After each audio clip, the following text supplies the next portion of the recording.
What's up, everyone? Welcome to Pat's Chat, proud member of the CLNS Media Network. The show is brought to you by Prize Picks, America's #1 daily fantasy sports app. Download the Prize Picks app today and use code CLNS to get $50 in lineups after you play your first $5 lineup. Michael, how are we doing today?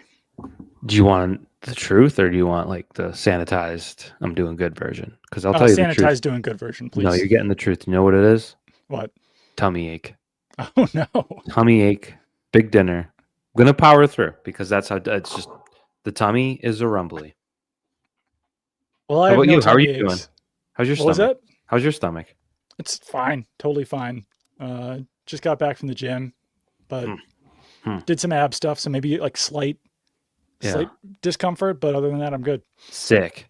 The Patriots did not make any moves at the trade deadline. Obviously, that was 2 days ago now, but there's still things to discuss coming out of this. And the thing that I would like to discuss is I think we all kind of assumed the Patriots would do something at the trade deadline, more than just trade away Kyle Duggar and Keion White. So I have my answer to this. Okay. But I'm curious what your answer is to this question. 17. Does this change your expectations for the 2025 season at all? I think it does. And it's not that I thought they were going to win the Super Bowl. Yeah. But I think when you're looking at, we were talking about the game Sunday and it's like, wow, Jack Gibbons made a lot of plays. Right. And you're relying on some players that are, some players are going to break out. Some players are going to have better seasons than you expected. But I just think if you're being realistic and you're looking at the depth, which has been an issue all year, this is not a 1-53 built roster. You had a chance to add to bolster a little bit. So yeah, I would say winning in January, which is a new expectation, right? Like that's not what we went into the season expecting, but it's going to be a lot harder. And if they end up losing a playoff game 30-21, where they're competitive, but not quite there, I think now we're going to be like, not that surprising because that is the one thing. And then the other big thing, they've been pretty lucky with injuries. I know Stevenson missed the game Sunday, but they've been pretty fortunate there. And that doesn't last that long in the NFL. So yes, I do think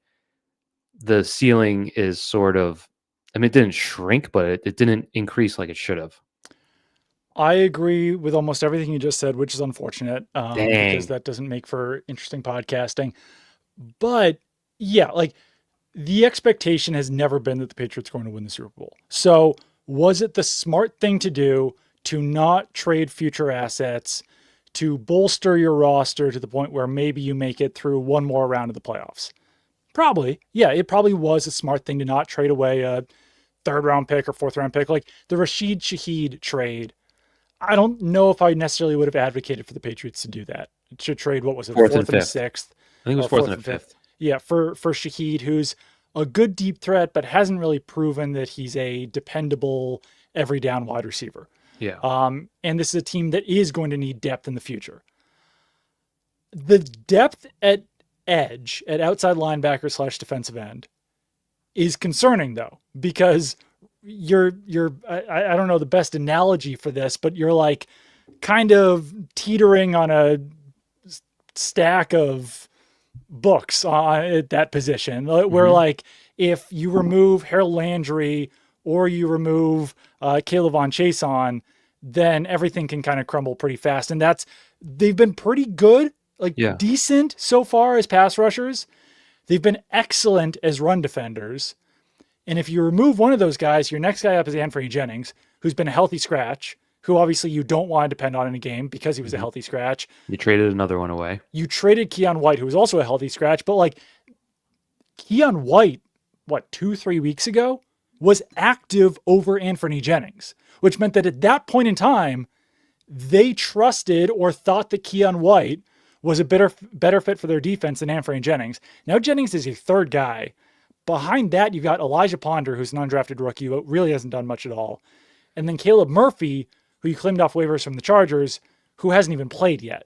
But and did then I you got see Braden Swinson on the practice squad? Braden Swinson was the show player of the week. So he was. All you suckers saying they didn't make any additions, the real trade deadline additions were the ones that were here all along. And Braden Swinson, by the way, has yet to be a practice squad elevation. Truman Jones was, but then he was signed away by the Titans. So this is an important position, obviously. You can still generate pass rush with Milton Williams and Christian Barmore and Kyra Stong and these other guys, but clearly edge is an important position. It's the one that Mike Vrabel used to play. And I don't know. It just, they've been really lucky with injuries. Antonio Gibson is the only guy who's out for the season. Ramondre Stevenson and Kayshon Boutte, now you're starting to see some of the injuries pile up a little bit here. We'll see what the future is for those guys. But like, you can withstand, there's just so many positions, I guess, on defense right now that you can't withstand an injury. You can't I would really even withstand. add, What was like, it? it's not even, it's injury at, like, say, corner. We saw last Sunday what happens when Carlton Davis goes to number one. It's not ideal. Right. Safety, they have no depth whatsoever behind the two starters. But I don't even think it's injury with the edge. Like Harold Landry, right? Start of the year, first 3 games, 3.5 sacks, Yeah. 16 tackles. Okay, in the first 3 games. Keep those numbers in mind. 3.5, 16 in 3 games. Since then, he's played in 6 games, has 2 sacks and 15 tackles. Right. So it's like being the one guy that has to be on the field. What's his percentage? 80% of the time. It's fatiguing. And we saw Michael Penix operate very comfortably on Sunday because there was no one getting in there. They have 2 great interior rushers, but that's not necessarily on 3rd and 17. Those aren't the guys getting home. No, they're not. And I guess, like, you could also say, as far as edge depth goes, Milton Williams can slide outside, but then that weakens you at defensive tackle. Jelani Tavai can play outside, but I think that you're looking at an even less impactful pass rusher than you would be with Anthony Jennings or some of those other guys that are in there. So it is like fatigue piles up, and it's especially true when you don't trust that third guy to be on the field. When it's someone like Anthony Jennings, who, as I mentioned, 2-3 weeks ago was a healthy scratch. So you're not excited necessarily to get him on the field. You're not like, all right, I mean, we need to get this guy more snaps. Let's cut down Harold Landry to 70%. I'd say that after trading Keion White and not trading for anyone at that position, you're kind of like, well, we really need Landry and Jason to be on the field, possibly even more at this point. Especially because I just checked. Jason's he has a career high in sacks, obviously. Yeah. But in terms of just pure tackles, I just told you Landry had 16 in the first 3 games and 15 in the 6 since. Jason has 15 tackles this year. So it's like, if he's not sacking the quarterback, he's not doing a whole lot. He's getting some pressures, but he's not making a gigantic impact, let's call it, in the run game. Right. So yeah, and it is, it's one of those things you can't quantify it necessarily, but let's say it's this Sunday versus Tampa. Let's say it's the Buffalo game later in the year. Let's say it's, who knows, Cincinnati. They score a lot. Their defense not so good. And it's 3rd and 7 and the opponent converts it. And then later in the drive, it's 3rd and 4 and they convert it. And it's just those things pile up and lead to losses where you're not like, oh my God, they're screwed. They didn't get someone. But competing against the better teams is going to be that much harder. I think the unfortunate part is we haven't seen them play those games against better teams outside of the Buffalo game, that it's difficult to, you have to sort of visualize it and create it. But I think it's tough to win. And as the year goes on, outside of maybe the Jets games that sit on the schedule, it's going to be a slog and it's going to be a grind, and they're going to be a little bit less powerful than if they had just no one wanted them to trade a first, a second, or a third. I don't think anybody did. And I think we all understand the significance of draft picks. You have a number of shots at mid-round guys. Your roster's full of mid-round guys. Every roster's full of mid-round guys. Like they're worthwhile picks to have. But what do they have, 11 picks next year? Got a lot. Yeah. It's too many picks. They're not going to make 11 picks. They're going to trade a number of them anyway. And so, like, the argument to me has been twisted this week, where it's draft picks in a player for 4 years versus a player for 8 or 9 weeks. You know what I mean? Yeah. Here's why that argument is bogus to me. They're going to trade a number of those picks for a pick. You know what I mean? Right. They're going to move a couple 6th and a 4th to go into the 3rd, or whatever it may be. They're going to trade picks for a pick, which is just a pick, which is just a guess. So it's like, it's not like you're getting 11 stabs or, darts to throw at the board. You're still giving up some of those for an even less known commodity than a player that you know could probably help you going forward. And that being said, it wasn't like edge guys were flying all over the place this No, week. It no. wasn't crazy. I don't know what you make of the Tennessee reporting, whether they were or weren't willing to go to Mike Vrabel and do a deal. Yeah, I don't know really what to think of that because I don't know. He got fired. I could understand why they would be hesitant to give him a player that was going to like push them over. But it's like I don't think they wanted to trade him Jeffrey Simmons. You know what I mean? Right, but I don't think they wanted to trade Jeffrey Simmons anywhere. I think it's one thing if it's, this is a different world, but like if a college coach leaves his team before the bowl game and goes somewhere else, that is things ending poorly. Right. He got fired, I know. But it does make them look stupid for firing him. Okay, but they're also irrelevant, which I guess you can't expect a franchise to admit or know or be self-aware of, but it's just, I don't know that I believe that they would operate that way because it doesn't make sense to me. Okay? Yeah. But there is pettiness at the ownership level in the NFL all over the place, so I can't rule it out, but it's hard to believe. Yeah, no, I agree, but I mean, teams don't trade within division. I don't know. I don't really know what to make of it, but yeah, someone like Arden Key, I think would have made a huge difference, just as far as being more comfortable with injuries. But right now, if you lose Christian Gonzalez, Robert Spillane, Milton Williams, and one of those edge guys, your defense is going to take a pretty massive hit. Like Spillane has been huge. Some of those, like if you lose another linebacker, I think the other guys have shown that they're all kind of similar talent-wise. Tavai, Gibbons, and Ellis. Carlton Davis would be a hit to take if you lost him because that means Charles Wood's playing a lot.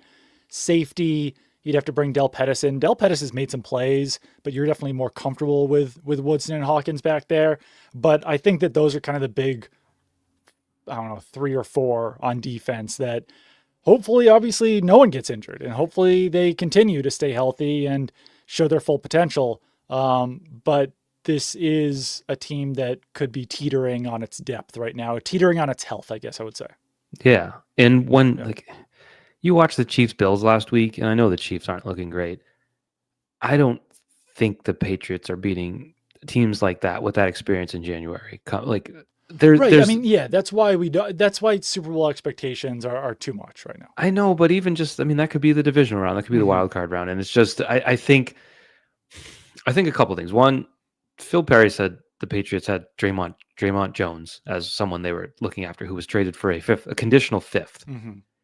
And it's like, if you're not willing to trade a conditional fifth for a guy, I can't really get behind that. Like, I can't support that because I don't know. I agree with that. Yeah.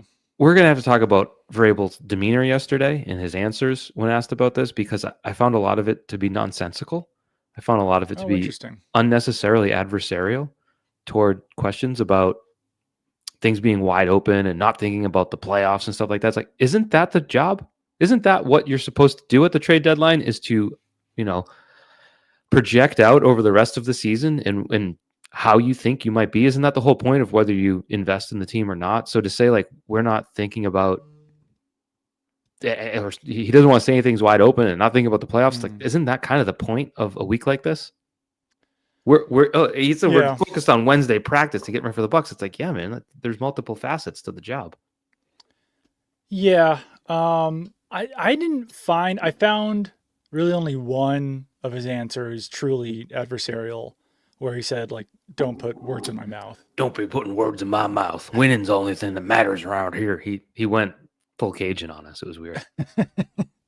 The rest of it I didn't find particularly adversarial compared to other moments that he's had in the past with the Titans and even here. But I'm curious for your thoughts on that then. So what would you say about that? It just felt like he came out ready to play PR. You know what I mean? Instead of it didn't feel like a complete conversation. And I understand the podium is not always that, but just like the answers of just being like, It feels as though the Patriots are ahead of schedule, we would say. Yes. And it feels as though that position would require an adjustment in how they operate, because Right. they might not think this way, but you and I and everyone else on the outside would say, you're 7-2 this year. Like, you could be 2-7 next year. You just don't know. You don't know when you'll be in this position. You want to do everything right. You want to, have all your ducks in a row and prepare everything and be, but real life doesn't work that way. Football doesn't work that way. The situation you're in right now is a good one, and you have a chance to really make it count. You have a chance to really capitalize on it, and to just come out and be like, we didn't look at it that way. We made some calls. What are you going to do? I don't know. I just fell off my desk. That's how fired up. But no, I don't know. Coming out with the pregnant line right off the top felt like there was a clear agenda on him to like dismiss any such talk that they are feeling the way I just said. But actions ultimately tell the story, and they didn't invest, and it just doesn't make sense to me. I still think, based on like the expectations that we have right now, where this team's not going to win a Super Bowl and this team's going to have trouble beating teams like the Chiefs in the playoffs. If you are saying like, yes, this season's gone way better than we expected it to, let's ride this wave, see how it goes with the guys that we currently have on the roster, and then next year we're going to take another leap. I'm behind that. But you can do both. I think that, but you have 11 picks. You can, but you're going to have a better time doing it next year. I agree that like a fifth, or like if Draymond Jones was someone they could have traded for, I think that would have made a lot of sense. They have bring in some depth for a conditional fifth or whatever. 4 6th-round picks next year. Right. There's something like, again, I think if they went out and traded firsts for Sauce Gardner, I'd be like, that was one of the dumbest moves I've seen in a long 100%. time. So it's not mortgaging the future. It's just looking at your situation, recognizing that. Do you know this? You're a football expert. I would venture to guess 98% of first-round picks make the roster and play for a few years. I don't know the percentage in the 4th, 5th, and 6th rounds, but it's probably 4th round, 50-50, even make a roster, and then it just goes down after that. There is also cap implications. I know no one ever wants to talk about the cap, but like acquiring more veteran players at midseason lowers your cap for next year, and they're already not necessarily like they're not in the same position they were with the cap last year. So in order to add players in the offseason who will actually help you in 2026, you can't be adding expensive players now. I mean, I'm not the first person. I thought I might have been because I was on this weeks ago, but now everyone's on board, so no one cited me. Just the Commanders are the example where you think you're in business. You're in the NFC Championship game.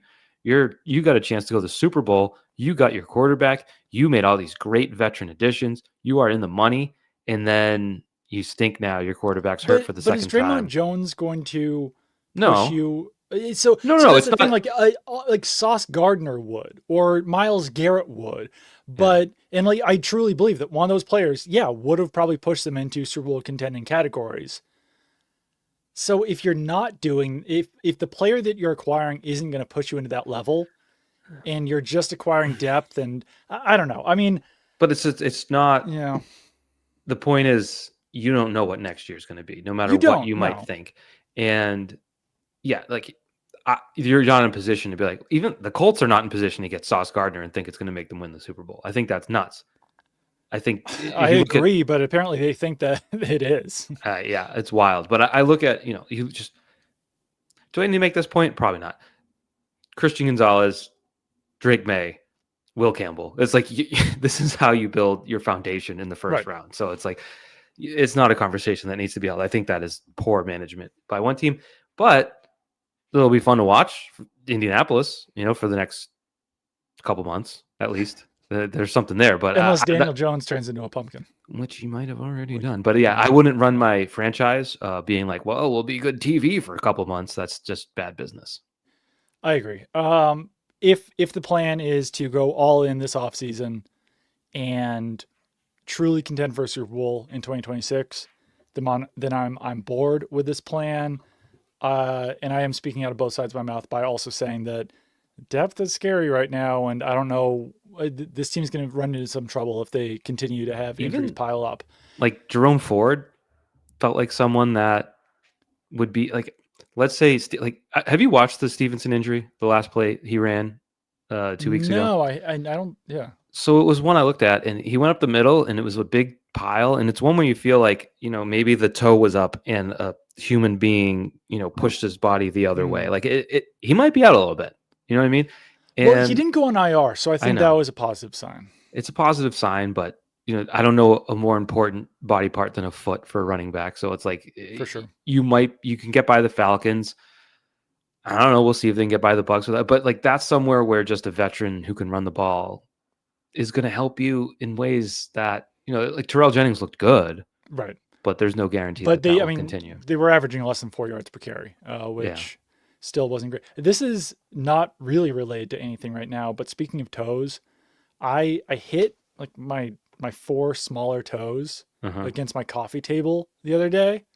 And like the immediate pain of hitting your toe on something is so severe compared to how it feels literally even like 5 seconds later. 5 seconds later, like, oh, I'm totally fine. And obviously, a toe injury in football is more severe than that. But it is that body part where, like, if you hit it on something, it feels as if you just got shot immediately. That's true. Yeah. Probably worse if you like sprain the ligament. No, I'm attached to saying it, 100%. That lingers. Just So- smashing it on something, you're like, God damn it, and then you're all better. Here's an exercise in what you were just saying, because they're going to build they had a good free agent class this year. You did a report card last week, right? Really good, yeah. A lot of good grades. Yeah. Obviously, a lot of veterans. There's some older guys you're going to make. But so I just brought up, how do you pronounce it? Do you go spot track or spo track? I go spot track. Spot track. I say spot track too. Then I hear people say spo track, and I'm like, I don't see that at all. Anyways, here, just based on, it is funny that there's websites that have words like that you just never actually, like, you never hear the correct pronunciation. There's no context in which the owner of that website is telling you how it's pronounced. right? So everyone just has to guess. Yeah, I mean spot, SPOT. Spot. But it could be track. It could be track. It could be spo track. Like, I do see it now. It's crazy. I'm an OTC guy. Mean? I don't know. I'm an OTC guy anyway. But anyway, I just put this up. Yeah. This is just ranked by previous AAV. These are the free agents in the upcoming class. Tell me which ones you're going to put in the Patriots to win the Super Bowl. Trey Hendrickson, maybe 31 years old. Mike Evans, he's not going to leave Tampa ever. Christian Kirk, no thank you. Khalil Mack at 35 years old, no thank you. Debo at 30, no. Okay. Braden Smith, tackle, maybe. I don't know. Maybe. Travis Kelce. Kelce. Your right tackle. Travis Kelce. You could theoretically get Taylor Swift and Cardi B in the owner's suite. That would be That'd huge. Be wild. Taylor Swift did own a house in Rhode Island, so she's got some New England ties. She is a maybe she'll get the. Did she briefly own a house in Hyannis too? That I don't know. You'd have to check. She was dating the Kennedy. Oh no, I don't know, but I don't care either. Next, Jonah Williams, the tackle, maybe. Probably not. They've had some opportunities there. Joel Bitonio, old guard. I don't think so. Kyle Duggar. Probably not. Wyatt Teller, another guard. Daniel Jones. Hassan Reddick at 31. Probably not. Mark Andrews at 30. David Njoku, big dog. He said he's never leaving Cleveland. Did you see that yesterday? I did not. He's the first person who's ever said that. So we've yet to get to anyone that you're like, well, he could make a difference. Right. Joey Bosa. Maybe. A lot of miles on those legs. A lot of tackles. Cam Robinson. Jalen Thompson, the safety, David Onyemata, Rob Havenstein, Malcolm Kuntz, DJ Reader, Alan Lazard, Jacoby Myers. It's not. It doesn't look like a transformative free agent class coming up. Draymond Jones, though, of course. Yeah, so, I mean, if they wanted to add a wide receiver, Jacoby Myers, George Pickens, Romeo Dobbs, Rashid Shaheed. If they wanted to add a guard, it does seem like there's some guard options out there. The point is, Wyatt Teller. If you want to move, I didn't come into Jared this Wilson exercise. I wasn't like, watch this, Doug. None of these guys are going to make the Patriots contenders. But just going through it, I don't think you can say, all right, well, there's the prize. You get him, and we're talking. There's what if you sign Jalen Phillips instead of trade for him? What if you don't have to give up the 3rd round pick? Yeah, and then you sign him. Yeah, You're like, wouldn't you rather do that Then trade a third-round pick for him? Though, like the Eagles, that was kind of a masterclass because they got the third for losing Milton Williams, right? And they had already picked up a third in another trade. I mean, yeah, they're good. They're living on a different level. Yeah. But yeah, no. I mean, I'm not. The conversation's been too simplified. No one wanted them to give up major assets. Even a third round pick is probably too high for someone that you're getting for 9 weeks. Yeah. But there were additions that you could have. It seemed like they weren't dedicated to making sure they got someone. It was sort of like, well, if something happens, it happens. Right. And I mean, that's easy to do when you're 7-2, but I don't know. But that being said, sometimes we get a little, this is another word. You go myopic, right? It's not myopic, not myopic. That's another word I probably never said out loud. Sometimes we get a little too focused on the home team. You know, there were deals being made, but I don't think Denver added anybody, right? No. Buffalo didn't add anybody. Right. See Brandon Beane being like, all these kids running teams used to play Madden and fantasy sports too much. These damn kids. Kids trading. It is. I will say that the Sauce Gardner trade sort of just opens up that anyone could be traded. When you sign a new deal, like 5 months ago, and then gets traded 5 months later. Yeah. I think that tells you everything you need to know about anyone's available at any time. Well, and then, I mean, we kind of, like, Quinn Williams was kind of the face of the Jets. Right. You know, he was, when they did Hard Knocks a couple of years, it was like Aaron Rodgers and Quinn Williams. Like, those are your two stars. And I don't know, that the Jets are just in this perpetual cycle of like, oh, we'll pick in the top 10. And it's like, yeah, you'll get a great player.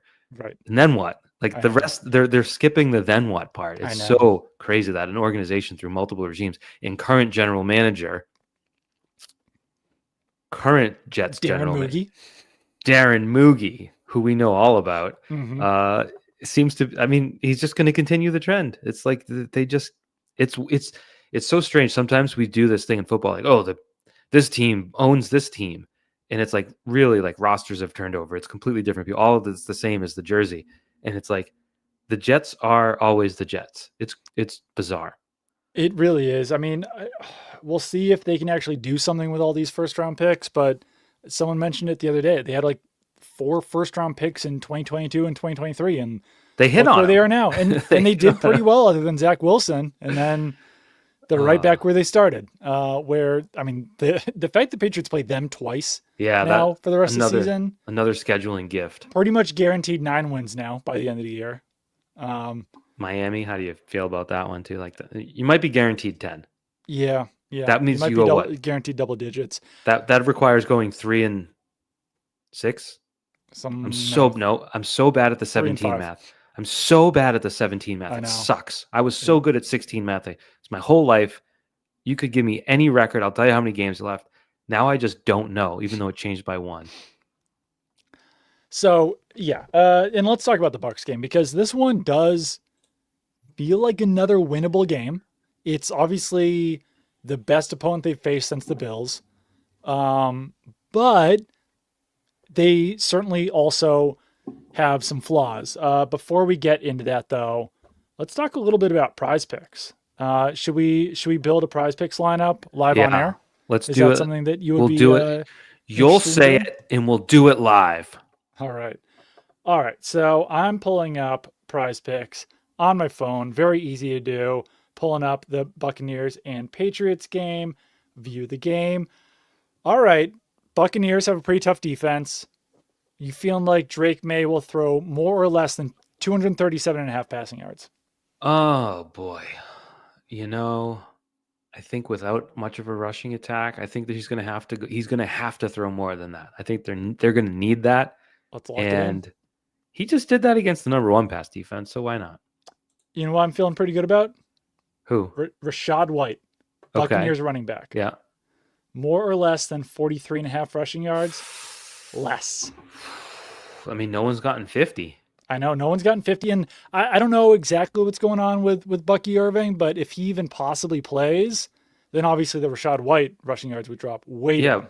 Bucky Irving, someone you would think coming off a bye, you'd see him on that Wednesday practice report, limited, but no, did not practice. So I think that's a fun one. My thought with making picks like that is you pick it until it doesn't win. You know I what I agree. mean? Until you get proven wrong when a streak is less on the going. running back. Yeah, you can't don't try to predict the end of a streak. All right, so now, do you feel strongly about Drake May 30.5 rushing yards? Well, I was wrong last week. I know. But You've been pretty good at predicting the wide receiver or the pass catchers on the Patriots. True, Drake. It's really a matter of how often they play man and turn their backs on him, or whether they put a spy on him, which teams are starting to do more. So yeah, well, we've pivoted to receiving yards now. So I'm always going to go more than when it comes to Drake May rushing yards. Okay, so you're going more than rushing. Okay, we'll lock that in. Always receiving yards. Are you feeling a Diggs game, a Pop Douglas game, Mac Hollins, Henry, Hooper? Mac Hollins is only 30.5. Yeah. And if Booty doesn't play in this game, that could be. I'll go less than on Mac Hollins. Really? Yeah. So which receiver do you think pops in this game? Well, do you think they're feeling the pressure of Stephon Diggs not having a good game for a while? Do you have a Kyle Williams number for me? I don't. Oh, because I've schemed him up 3 plays already, so he would be my more than. But yeah, I guess it's probably Diggs. In a game like this, you're going to rely on the guy that's been there, done that. So Diggs, whatever his number is, 58.5. Yeah, we'll go more than. He can double that. He's done it before. All right, we're locking this in. So we got Drake May more than 237.5 passing yards and more than 30.5 rushing yards. We got Rachaad White, less than 43.5 rushing yards, and Stephon Diggs, more than 58.5 receiving yards. This entry fee, $20, we could win 150 on this one. All so right. Let's lock it in. And if you want to play Prize Picks, download the Prize Picks app today and use code CLNS to get $50 in the lineups after you play your first $5 lineup. That's code CLNS to get $50 in lineups after you play your first $5 lineup. Prize Picks, it's good to be right. So how do you feel about the Bucs going in this game? Because, yeah, if they don't have Chris Godwin, they already don't have Mike Evans. If they don't have Bucky Irving, they've had some injuries on their offensive line. Like, this is a test, but it does feel still like a winnable test. For sure, winnable. Like, to me, I'd probably pick the Bucs, but only because I believe how difficult it is to win 7 games in a row in the NFL. Yeah. I was impressed that the Patriots won 6 games in a row. And if they win 100%. 7 in a row with a road game, without a break, without a freaking bye yet, it's November and they haven't had even a Thursday break, which is coming up next. I think having the Jets on the horizon, like this does feel like a difficult spot to win. I'd probably call it a coin flip, which is very complimentary, I think, of the Patriots, given the Bucs scenario. are favored by 2.5, which means that if this was on a neutral field, the Patriots would be favored. By a half. Which is pretty impressive. It's hard to score a half point, but it is. Yeah, like the Bucs are going through the grind of the injuries and the ride. Like you thought that, like I just said, coming out of the bye, they'd be a little healthier. Right. Doesn't look that way yet. Yeah. We'll see if that changes, but it's a tough one. Like it's a real NFL team. You're on the road. I do say, you have a better head coach, so that helps. It's just that quarterback. He's tough to extinguish.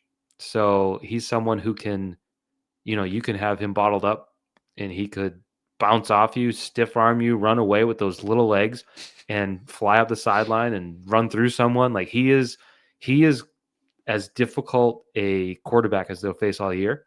I think a smaller Josh Allen type, obviously not the same impact, but just the same tenacity and just ways to frustrate you defensively that he should. I think he's going to be a big challenge even with all those injuries. I agree. I think the Bucs are going to win this game just because I think that if you would, even looking at how easy the Patriots schedule was during their 6-game winning streak, take out the Bills from that, obviously, you would have said, all right, they're probably going to lose one of these games, whether it's against the Saints or the Falcons or like whoever it might be. There's going to be a trap game in here somewhere. They're going to lose eventually. And now this feels like a game that, okay, this is a game they're not favored in. It's a game that's against a very good team on the road that's coming off a bye. All signs point to them losing this game. If they win this game, big win. I think the sky's the limit, obviously, for the record this season. But it does feel like they're a pretty evenly matched opponent. and the defense is good enough that I think it's going to give, like we saw last week in the second half, somewhat of what a Patriots offense that doesn't have Kayshon Boutte in it looks like. Yeah, And it that wasn't second pretty. we might have missed the boat on that. Like I didn't realize I Yeah. scored 3 points in the second half after that game. Like it was a tough one, but And I don't think that it was all Kayshon Boutte. Obviously, there was the turnovers really hurt them quite a bit. May was a little overly cautious coming out with Right. the obviously fumble before halftime and then the fumble right away. I think he was just sort of like, I gotta mind my mistakes here. Yeah. I did some math there because I think a lot of people saw the Bucks struggle against the Lions a couple weeks ago and say like, all right, you know, they're fading back. But I would say that's an aberration because you look at their other points in every other game. So they've played 7 other games. They've averaged 27 points a game in those other games. Yeah. That 9 brings it down a little, but it's just like they're going to score. They're going to be at home. It's going to be a good atmosphere. I don't know. You check the weather. It's going to be hot. It's going to be pretty hot. It's going to be like 80 something. Yeah, which is, you know, we know the Patriots have had challenge historically going to Miami. So if Tampa's a similar weather situation, so yeah, I'm not going to sit here and say the Patriots have no chance, but if I had to pick, I'd go Bucks, and that's okay, you know. Like, is that weird to say? Like, it's 100%, and like I think it's almost, if they lose this game out of any loss, it's kind of an ideal situation for the fan base to still feel good about the Patriots. Put it this way, if they had lost to the Saints, Titans, Browns, or Falcons, I think fans could have been like, oh, okay, so maybe this isn't real. Maybe this is all fake. Maybe this is all an aberration. But if they lose the Bucks, then you can still say like, this is a good team that lost to a good team. Plus, and now that we can do, this has been a while since we've done, you know, playoff tiebreakers. Right. Lose to an NFC team, doesn't matter. What if this happens, Doug? What if they beat the Bucks but lose to the Jets? What if they're 8-2 and then they lose at home on a Thursday night to the decimated Jets? That's rough. I will say though, I'm glad you brought that up. Wouldn't that be worse? A road game on Sunday, 3.5 hours away, before a Thursday night game, that kind of stinks. I don't know. Yeah. Well, let's see what the Jets. Like you're getting back. I guess you're getting back Sunday night. I actually changed my flight. Talking about some media stuff. I was supposed to get back at 2:00 on Monday. When you've got a Thursday night game, you have 2 days of media availability. If I got back on Monday at 2, I would have lost one of those days. I would have only been able to work one day. Because there's no Wednesday. So what was that? Because there's no Wednesday. Wednesday is Sunday's Saturday. Wednesday is off. Wednesday becomes a Saturday. So I am now flying home on Sunday night at 8 p.m., which I just realized changes things for our podcast. But we'll get. You know what? We'll talk about that off air because one of us might be working anyway. There we go. The Jets this week, I just checked. Are they off? I literally just looked. No, they're not off. They're home. So they're home and then have to travel. So it's similar. Yeah, but you know what? You can't complain about a Patriots travel this year because this is probably their farthest. This is their longest flight of the year, and it's to Florida. So. Yeah, it'll be interesting. I think there'll be more eyes on it. You've got Jim Nantz and Tony Romo on the call. Yeah. Which is a big deal. Like you're back. You're back. And I've talked a lot about like the Drake May MVP candidacy. And I've seen some blowback on that being like, yeah, I want to address that for you because you said voters might not watch Drake May. Yeah. And I think what people might not know, and I think this about like baseball, especially when people vote on Gold Gloves and stuff. It's like you cover, say, the Pirates, and you watch 162 Pirates games, and you're asked to pick the best shortstop in the National League. It's like you were watching the Pirates most of the time, like even if you know what's going on. Unless there's a national game, Sunday night, whatever. Yeah. So if you're a national writer, you're probably catching a decent amount of Drake May. But if you're covering the Bengals, they're playing at the same time as the Patriots more often than not. You're working, you're getting there at 9 a.m, you're leaving there at 9 p.m. You're going to catch up on what Drake May did, but you're not watching his games. So it's a full understanding of the player and the impact in what he does for the team. Yeah, and it's also like the national people probably have one of the national games on and then maybe have like Red Zone on otherwise. So on Sunday at 1:00, they'll probably have the Patriots and the Bucks on to be able to watch Drake May. So I actually do think this game is going to be pretty impactful for the Drake May MVP candidacy. Since it is a Jim Nantz, Tony Romo game, Thursday night will be as well. Can Mayfield revive his? Because it wasn't all Yeah, that long ago. He was the presumed MVP. right. Now you're seeing Sammy D end up on some of these graphics out in Seattle. I So know. you're looking at 13 touchdowns and 2 interceptions for Mayfield. Like he could the Definitely. opportunity is there for him just as much. I want to put something on your radar. Okay. December 21st, Baltimore Ravens. That game's probably getting flexed. Just so you're aware. Might not have the benefit of a Sunday at 1 p.m. Baltimore Ravens game right there on week Okay. 16. I mean, by we I mean like people that have to stay up late when they're old. Yeah. We're due for getting screwed on one of those, so it's got to happen, I I guess. can I tell you what the Sunday night game is that week when the Patriots play the Ravens? Sure. Are you interested in a Bengals Dolphins matchup? I mean, I am because I'm a sick individual. But I'll say, like, they missed a boat. I'm not going to go through every game. The primetime games this week ended up stinking real bad. You had Yeah, Washington it's getting true. blown out Yeah, on Sunday, and you had the Cowboys not really competing on right. Monday. And it was like, what was the Thursday game this week? That's a good I question. feel like we've seen some tough ones. So week 9, Thursday was Thursday was Ravens Ravens Dolphins, Dolphins. not competitive. Yeah. It's been tough. So I honestly, do we look at other I games that found week though? myself going upstairs to bed midway through the fourth quarter Yeah. more often than I ever have in my life. And that has nothing to do with me being old or wanting to go to bed. The It's games just are like this tough. game is over.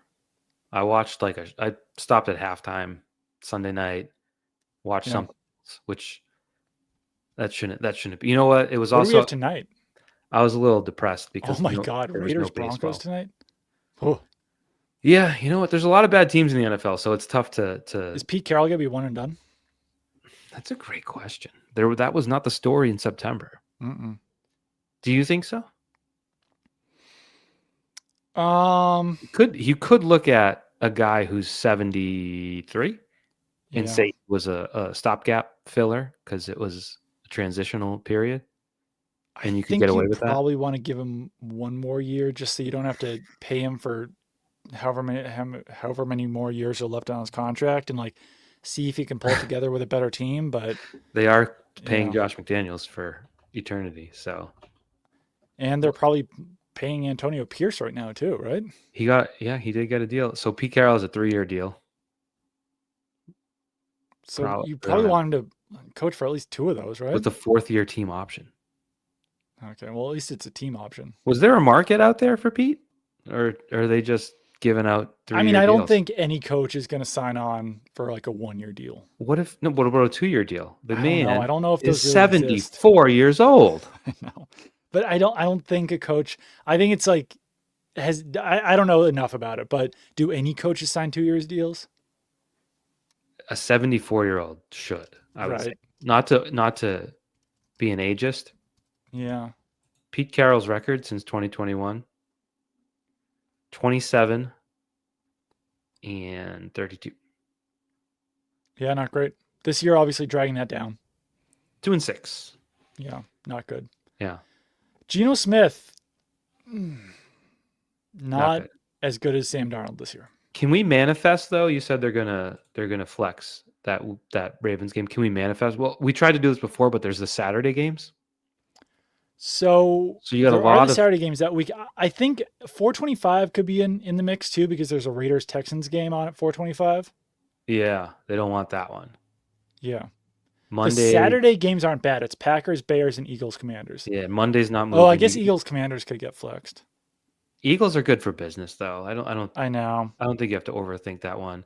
The Monday night game is Niners Colts. That's not going to change. That's a good game, yeah. So the I Bengals think you're looking Dolphins. at 425 or 820 on that All one. right. Any other ones? No. Buffalo, Cleveland, no. Chargers, Dallas, no. Chiefs, Titans, no. Jets, Saints, no. Come on. Vikings, I Giants, know. no. No. Bucks, Panthers, no. Jags, Denver. I'd say put that at prime time. Jags. The country wants Jags, Broncos at 8:20, and they want the Patriots to stay put at 1:00. I don't think you're right about that. Well, I just you know said what? it. If it So is, I don't know. So I don't know which will like CBS want to keep Patriots Ravens for I like don't a know how that Nance? works. I don't know how it works either. I'm not They smart have enough. they have Steelers Lions at 4:25. CBS does, so that'll be their big number one game. Yeah, probably. You're right. They're probably going to flex that one. Yeah. Oh Yeah. well. What are Yeah. you going to do? Sometimes you got to stay up late. Sometimes you get a bellyache because you eat too big of a dinner. These things happen. I know. It's right before Christmas too. Hopefully I get back from Baltimore. I want to show you something. Sure. I think we're at the point.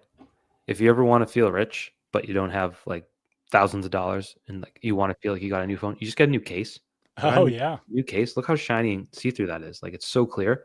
That's great. Now that replaces one I got 3 years ago, which said it had anti-yellowing. Are you ready for this? Oh. Oh.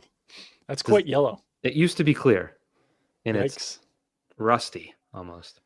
So One more thing here. I'm gonna do I'm gonna do Kate Otten more than 47.5 receiving yards. I'm gonna do Matt Collins more than 30.5 receiving yards. okay, I'm feeling it for Matt Collins. This is obviously not as much money on this one, but I'm feeling both these. Patriots have still struggled against tight ends. Matt Collins due for another big game. If you want to play Prize Picks, download the Prize Picks app today and use code CLNS to get $50 in lineups after you play your first $5 lineup. That's code CLNS to get $50 in lineups after you play your first $5 lineup. Prize Picks, it's good to be right. I also want to take a chance right now, or take an opportunity right now to say subscribe, rate, and review to the Pats Chat podcast. I'm terrible at doing this. You're even worse because you never do it. I do it after you usually. So But subscribe, rate, review, do all those fun things. Do it for all the CLNS podcasts, but especially Pat's Chat. If you've enjoyed this podcast so far, go on your favorite podcast app, give a rating, give a review, do all that fun stuff, say whatever you want. Ideally, give it 5 stars. we prefer good. I used to in the early If you days. give it 5 stars, but say something mean, that's fine. In the early days of Pat's Chat, I implored people to give 4 stars. Yeah, that was dumb. So it would give us something to strive for. This is why you're bad at this. Sort of like the corporate review, like a performance review, where they would never give you 5 stars because you got to have some. That was my thought process. Turns out that negatively impacts your score. So five would be great if you believe it. Yeah, I mean, like, give a 5-star review, but say whatever you want in there. Did you see my hat, by the way? I've seen the hat, Doug. It looks as though you're a golf guy these days. I took a golf lesson this week. Yeah, how'd it go? I thought it went pretty well. Yeah, My golf instructor told me that I looked athletic swinging the club. That's good. Swung with a pitching wedge. Did some putting. What's your golf history? I kept being called a show off because I was making my putts. This guy was buttering you up. I'm a little concerned that he was out for money. No, I don't think so. I think he's just a very nice guy. I've played golf once when I was like 14 with my mom. It went horribly. I've played a decent amount of mini golf. Yeah. And I will go to the driving range once every 4 years. Just smack the ball around. But now I know what I'm doing. Yeah. All right. So here's the real test. I know the grip to use on the club. I know where to put the pressure on my feet. Big. I know everything. You're pretty much set. Yeah. I've played golf my whole life and I keep getting worse. So I know a lot of that stuff too, but it doesn't really help me. But so today is Thursday. You got to go to Gillette today? Yeah. What time's availability? Practice like 1. So here's the real test, Doug. You got about an hour and a half. If you want to really be a golf guy, here's what you do.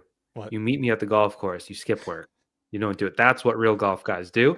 Don't worry. No one from the Herald is listening right now. You're fine. So it's just call in sick. You go play 18. You have a nice chicken sandwich, and that is the test. That is the mark of a true golf guy. So that's your next step. Yeah.